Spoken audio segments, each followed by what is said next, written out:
കേരളത്തിന്റെ മുഖ്യമന്ത്രി വി.ഡി. സതീശനെതിരെയുള്ള ഒരു പോസ്റ്റ് ഷെയർ ചെയ്തതിന്റെ പേരിൽ വീട്ടിൽ നിന്നൊരു യുവാവിനെ അറസ്റ്റ് ചെയ്തു കൊണ്ടുപോയി കോടതിയിൽ ഹാജരാക്കിയിട്ട് ഒരാഴ്ച കഴിഞ്ഞിട്ടേ ഉള്ളൂ. ഈ രാജ്യത്തിനെതിരായി മുദ്രാവാക്യം വിളിച്ച് സമരം ചെയ്തവർക്കെതിരെ സമൂഹ മാധ്യമത്തിൽ പ്രതികരിച്ചിട്ടുള്ള ടി.ജി. മോഹൻദാസ് ഉൾപ്പെടെയുള്ളവരെ വീട്ടിൽ നിന്ന് ഇറക്കിക്കൊണ്ടുപോയി ഒരു ദിവസം മുഴുവൻ സ്റ്റേഷനിൽ വെച്ചിട്ടാണ് കോടതിയിൽ ഹാജരാക്കിയിട്ടുള്ളത്. അപ്പോൾ കോഴിക്കോട് പോലീസ് കമ്മീഷണറുടെ കൊടുത്തിട്ടുള്ള ഒരു പരാതിയുടെ അടിസ്ഥാനത്തിൽ കേസെടുത്തിട്ടുള്ള ജാൻമണിക്ക് പ്രധാനമന്ത്രിയെ ആദരിച്ചതിന്റെ പേരിലാണെന്ന് തോന്നുന്നു പോലീസ് സ്റ്റേഷനിൽ രാജകീയ സ്വീകരണമാണ്. ഈ രാജ്യത്തിന്റെ പ്രധാനമന്ത്രിയെ അധിക്ഷേപിച്ചവരെ, രാജ്യത്ത് കലാപമുണ്ടാക്കാൻ ശ്രമിച്ചവർക്കെതിരെ രാജകീയ സ്വീകരണം കൊടുക്കുക, അതേപോലെ തന്നെ കേരളത്തിൽ നിന്ന് ആരെങ്കിലും മുഖ്യമന്ത്രിക്കെതിരെ പ്രതിഷേധിച്ചാൽ അവരെ അറസ്റ്റ് ചെയ്ത് കോടതിയിൽ ഹാജരാക്കുക. അതുകൊണ്ട് പ്രധാനമന്ത്രിയെ ആദരിച്ചാൽ ആർക്കും ഇവിടെ പൂമാലയിട്ട് സ്വീകരിക്കാം. വി.ഡി. സതീശനെ അല്ലെങ്കിൽ മറ്റാരെങ്കിലും സമൂഹ മാധ്യമത്തിലൂടെ അപമാനിച്ചാൽ അവരെ അറസ്റ്റ് ചെയ്ത് ഒരു ദിവസം സ്റ്റേഷനിൽ വെച്ച് ഇതിനെയാണ് പറയുന്നത് ഇരട്ട നീതി. ഒരു കാരണവശാലും ഇത് പോലീസ് കമ്മീഷണറുടെ നിർദ്ദേശത്താലായാലും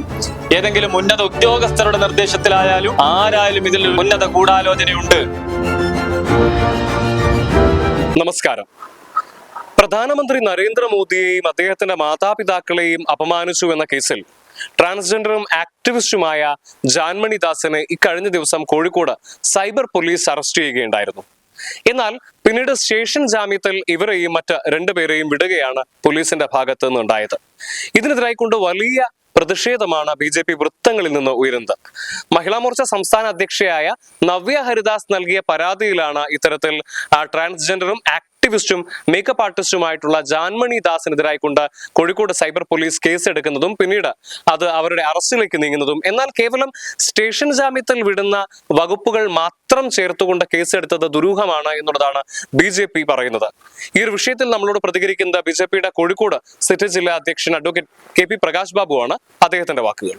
ആദരണീയനായിട്ടുള്ള പ്രധാനമന്ത്രിയെയും അദ്ദേഹത്തിന്റെ മാതാപിതാക്കളെയും പരസ്യമായി അപമാനിക്കുകയും ഈ രാജ്യത്തെ ഇകഴ്ത്തിക്കാണിക്കുകയും ചെയ്തിട്ടുള്ള ജാൻമണിയെ ഇന്നലെ കോഴിക്കോട് പോലീസ് സൈബർ സ്റ്റേഷനിൽ നിന്ന് സ്റ്റേഷൻ ജാമ്യത്തിലാണ് വിട്ടയച്ചിട്ടുള്ളത്.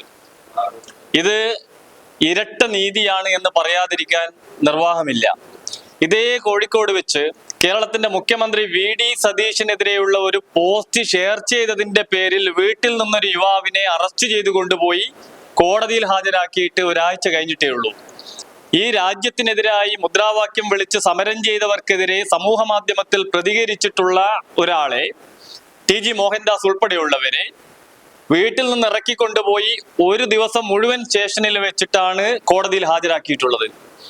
അപ്പോൾ കോഴിക്കോട് പോലീസ് കമ്മീഷണറുടെ കൊടുത്തിട്ടുള്ള ഒരു പരാതിയുടെ അടിസ്ഥാനത്തിൽ കേസെടുത്തിട്ടുള്ള ജാൻമണിക്ക് പ്രധാനമന്ത്രിയെ ആദരിച്ചതിന്റെ പേരിലാണെന്ന് തോന്നുന്നു പോലീസ് സ്റ്റേഷനിൽ രാജകീയ സ്വീകരണമാണ്.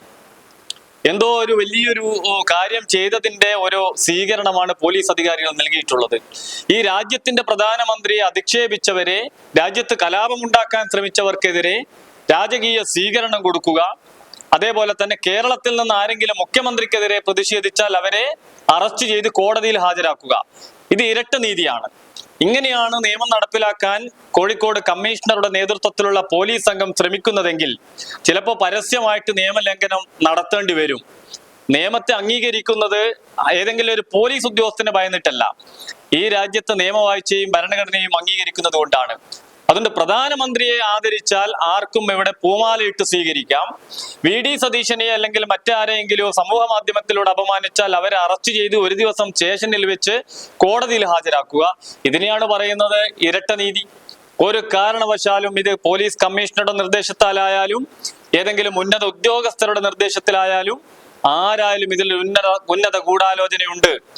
പ്രധാനമന്ത്രിയെ അധിക്ഷേപിച്ചാൽ എങ്ങനെയൊക്കെ അങ്ങ് ഇറങ്ങിപ്പോകാം, വലിയ സ്വീകരണം കിട്ടും, മീഡിയ അറ്റൻഷൻ കിട്ടും, പോലീസ് ഉദ്യോഗസ്ഥരുടെ വലിയ ഒരു അംഗീകാരം കിട്ടും എന്നൊക്കെ ജ്വലിപ്പിക്കുന്ന തരത്തിൽ, എന്നൊക്കെ തോന്നിപ്പിക്കുന്ന തരത്തിലുള്ളൊരു പ്രവൃത്തിയാണ് കമ്മീഷണറുടെ മൂക്കിനെതായ നടന്നിട്ടുള്ളത്.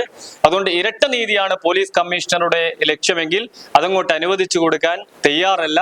പ്രധാനമന്ത്രിയെ അധിക്ഷേപിക്കുന്നവരാരായാലും അവരെ പോലീസ് ഇനി സംരക്ഷിക്കുകയാണെങ്കിൽ അവരെ ജനങ്ങൾ തെരുവിൽ കൈകാര്യം ചെയ്യുന്ന തരത്തിലേക്ക് കാര്യങ്ങൾ പോകും.